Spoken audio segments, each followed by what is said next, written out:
Now that we have finished our DPPD, we're going to kind of go over how to sign out.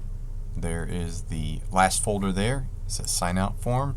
Click inside there, and then you'll have various ways to do this, either with this link or on your phone or however you choose to do it. But it will take you to a form that looks like this for completion. I'm going to talk specifically about number 4 here, getting your 6 hours typed inside here. 2.5 have been pre-selected for you by the district, so you'll simply copy those and paste them down here.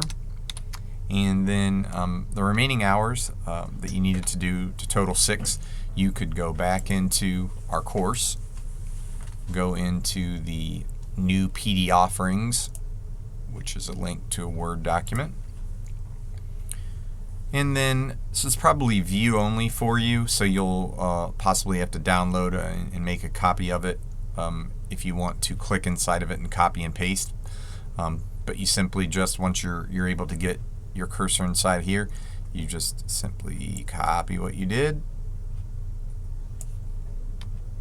and go back inside your form and paste those hours in there, and just keep doing that until the hours that you have put inside the box down here equal the 6 that you needed to do for your DPPD. Thanks in advance for answering the questions here below, and then just simply clicking there to sign out of doing your 6 hours.